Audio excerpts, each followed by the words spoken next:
Good morning and welcome to today's Mobility Live class. This is a 20 to 30 minute gentle movement mobility class designed for seniors, but open to anyone who wants to just gently move their body and warm up for the day, working on their mobility a little bit.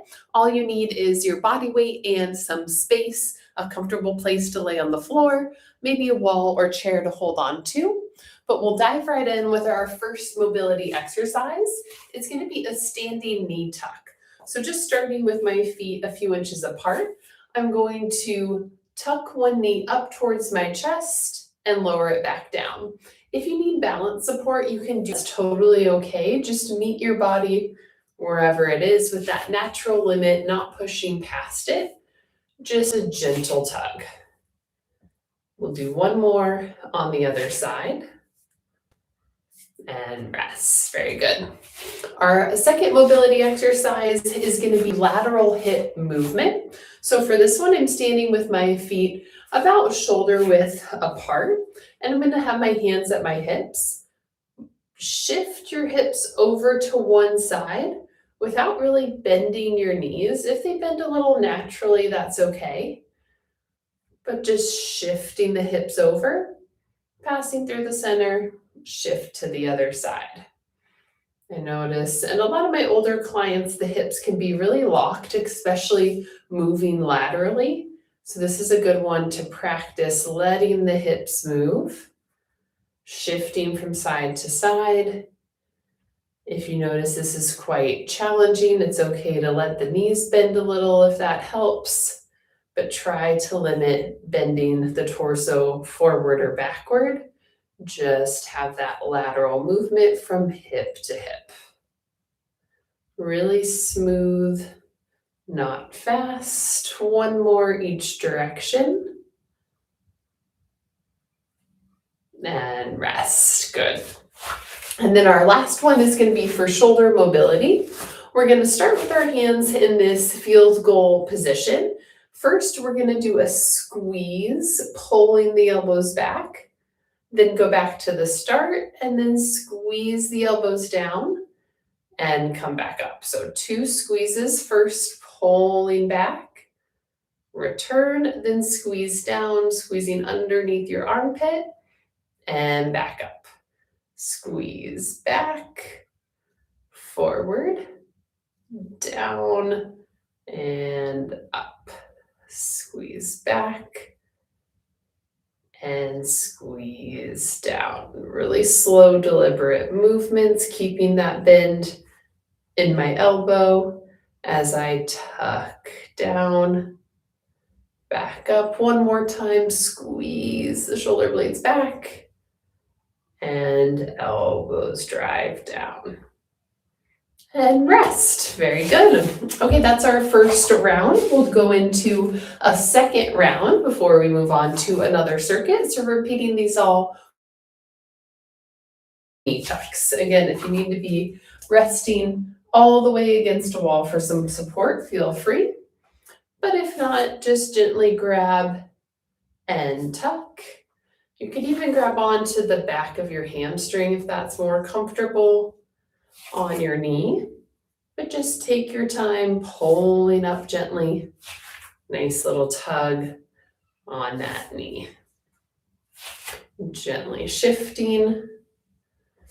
Maybe seeing if your body feels a little bit more warmed up, if you can tuck that knee a tiny bit higher, but also okay if it feels about the same as the first round.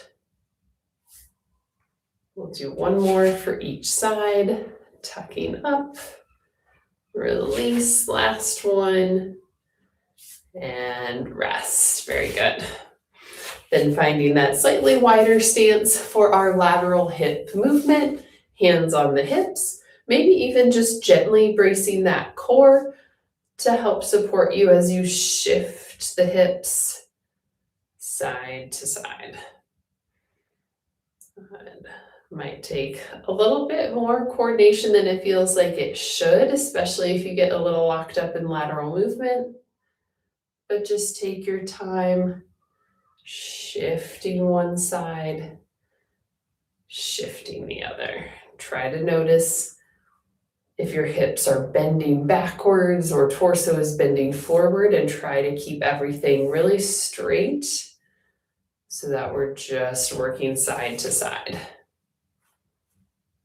Do 2 more each way. Shift, last one, shift to the side and other side. Rest, very nice. Alrighty, and then our third one is back to that shoulder mobility, starting in our field goal position. And gonna squeeze back, return, squeeze down. Good, really think about the muscles around your shoulder blades doing this movement to keep it really active, pulling the elbows back, pulling them down, squeezing just below your armpit when drawing the elbows down. Squeeze. Good. Pull back, pull down. 2 more of both. Squeeze back and down. Last one. Elbows back and elbows down. Perfect. Rest. Alrighty, we're gonna head onto the floor for our second circuit. So make your way into a comfortable position. And we're gonna do this one seated. If you need to have your back against a wall for a little support, feel free. But otherwise, find yourself in a one knee tucked in position and pull your back up tall instead of rounding. And then we're gonna do some ankle mobility with a point and flex. We're gonna point, even think about pointing your toes. You might feel a little stretch on the top of the foot when you do that. Point and pull back. Maybe really focusing on your big toe, especially as you pull back. See if that helps you get a little bit of extra range of motion. Pull back, point, and flex. Again, not rushing this movement really makes a huge difference for mobility. Last one for this side. And switch legs. Nice and tall. Take a breath when you're ready. Point, pointing the toes, and pull back. Trying to notice if there's any subtle difference between one side to the other. Might be small, and it's totally normal to have those differences, especially when we have a dominant side, and just differences in how often we do some movements on one side compared to the other. So it's nothing you need to worry about, but something to pay attention to. So maybe you can really focus extra on whatever side you feel might need a little bit more attention.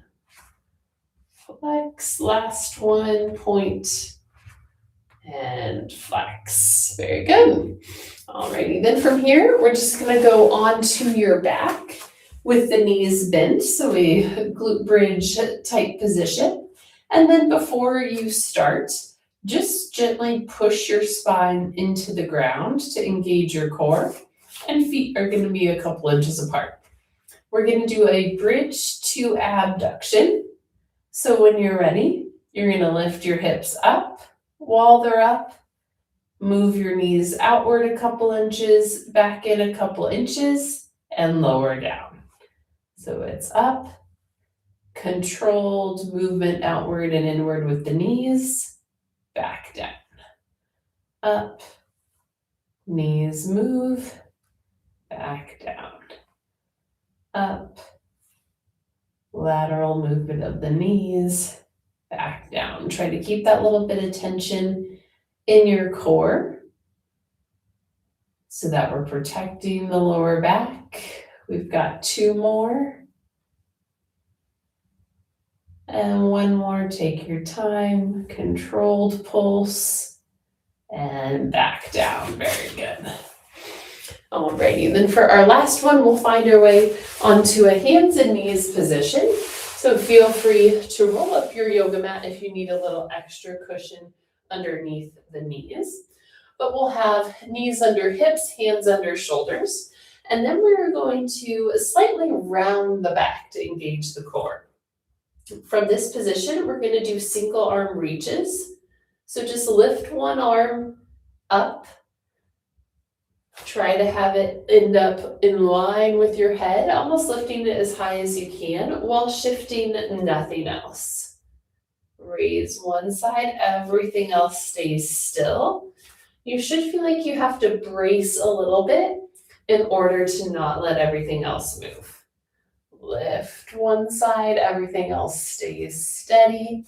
Lift the other side, everything else stays still. 2 more each side, lift and lower, last one. And lower, last one each side, raise, back down, and rest. Very good. Alrighty, time to rinse and repeat our second round. So again, if you need your back to rest against the wall, feel free to find that position. Otherwise, nice and tall with one leg tucked in, kind of pull that head up towards the ceiling. And when you're ready, big point rounding the toes, then flex, pull that big toe back towards you. Point, and big flex, point, and flex. I try to feel like I'm getting a little bit of a stretch on the top of my ankle when I point, and a calf stretch. Should be able to feel that calf stretch when you pull your big toe back towards you. Good, one more, point as much as you can, and flex. Very good. All right, you switch sides, stay nice and tall, and then point that big toe and pull it back towards you. Again, seeing if you can get a little bit of that stretch sensation on the top of the foot when you point, and on the calf when you flex. Might notice that the knee kind of locks out to facilitate that flex for the stretch of the calf. That's just a good sign of keeping a really active movement, not letting momentum take over. One more for this side, big point, and flex. Very good. Alrighty, then going down to the floor for our glute bridge with abduction. Make yourself comfortable, feet about 6 to 8 inches apart, and then start by pressing that spine into the ground so that our lower back is protected, core is on. And then when you're ready, lift, little pulse outward, and back down. Extend those hips, move the knees back down. At the top, we're looking for that Goldilocks position. It's not too high, hips aren't too high, hips aren't too low, but it's just fully extended before going back down. Sometimes on this one, if we think about lifting up as high as we possibly can, we can go further than extending the hips and get into the lower back. So just stop when hips are straight, pulse, back down one more time, lift up, and pulse and back down. Good. Got distracted by a gnat on that one, but we'll go into our third exercise, finding our way back to that hands and knees position. Make sure that your arms aren't way far forward, but they're stacked directly underneath the shoulders. It's usually a little closer than many people think. And then round your back to start. And when you're ready, raise one arm up, back down, and back down. We're really lifting until you feel that position where it feels harder to lift your hand higher without everything else shifting or compromising somewhere. So keep that arm straight, reach and lift. You might feel the core having to stabilize. That position as the arm lifts, raise and lower, big lift. One more for each side, raise up and down. Last one, big lift and rest. Very good. Alrighty.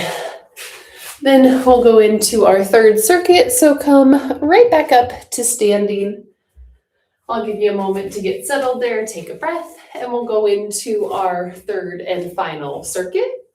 This one is going to start with some wrist mobility. We're going to do some wrist circles while just pacing. So adding a little bit of distraction here, but pick one direction that you're going to rotate your wrists in, and then just take some small steps. Once you get as far as you can go, just turn around and walk back the same direction. Very good. Now go the other direction with your wrists and keep walking. Might feel a bit like patting your head and rubbing your stomach. Just adding a little bit of coordination into this one while doing those nice big wrist circles. And rest. Very good. Alrighty, second one is going to be a sumo deadlift for some hip mobility. For this one, I'm going to take a wide stance. How wide depends a little on your body. We want it to be as wide as is comfortable. So potentially a little wider than shoulder distance apart and toes pointing slightly outward. Then I'm going to hinge a little at the hips as I let my torso bend over, lower as far as is comfortable, and stand back up. I'll show you from the side. I'm going to push the hips back first, then let my body bend as I reach my hips back and come back to the top. So it's different than a squat where I would not be hinging the torso over, but I'm hinging the hips back, keeping a flat back, coming back to the top. How far down you go depends on you.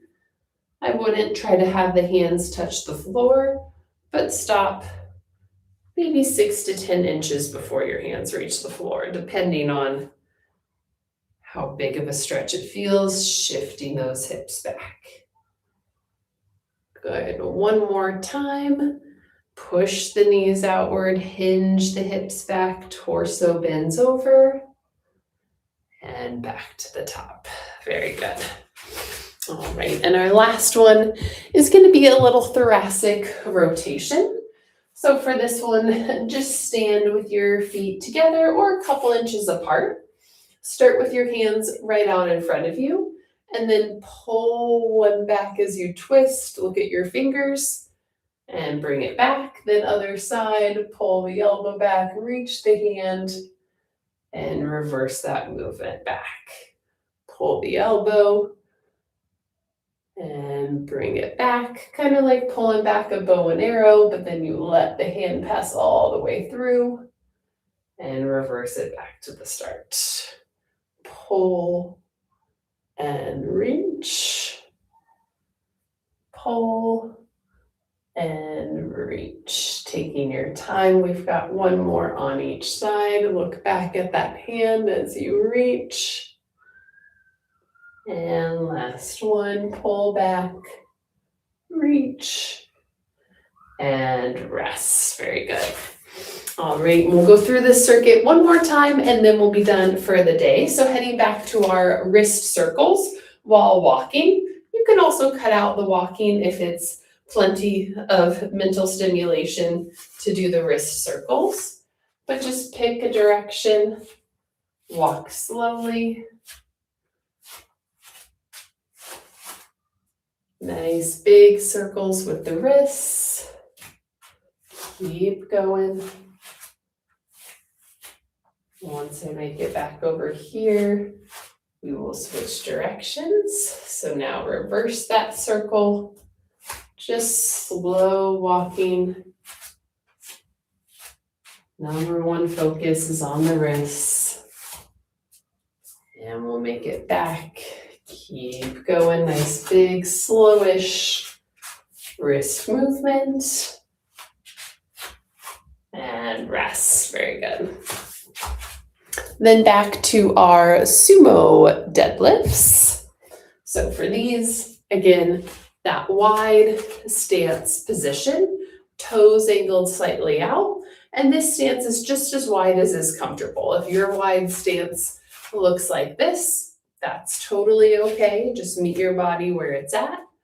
Hands are down here. I start by pushing my hips backward and then letting my torso bend over as I bend the knees and come back to the top. Back stays nice and flat. Hips are moving backward towards the back wall for me. And come back up, taking your time. Reaching down, knees bend, but hips bend more. Not rounding or hunching the shoulders forward. I'll do the last 3, side view, reaching the hips back. Torso stays nice and flat. Back to the top. Hips move, torso starts to lean over. And back to the top, last one. Always good to work this hinge position, gets a nice stretch in the hamstrings. Also good for the hips in our sumo position. And rest, very good. And then our last one, back to our thoracic mobility, a little bow and arrow moment. Start with those arms forward and then draw one backwards. Look at those fingertips and reverse back to the start. Nice controlled movement, working one side and then the other. And hopefully after all this movement, you feel a little bit limbered up. We've worked a little bit of most joints through a bit of a range of motion, which gets you ready for strength training or cardio, or it's just a good daily habit in and of itself if that's the main movement you have on your agenda for today. And always good to remember that mobility builds on itself. So the more frequently you can do it, the more improvement you'll see. So maybe even starting with aiming for 2 to 3 times a week, even picking an exercise that you feel like really makes a difference for you, and repeating that multiple days a week is a great strategy. And rest, very good.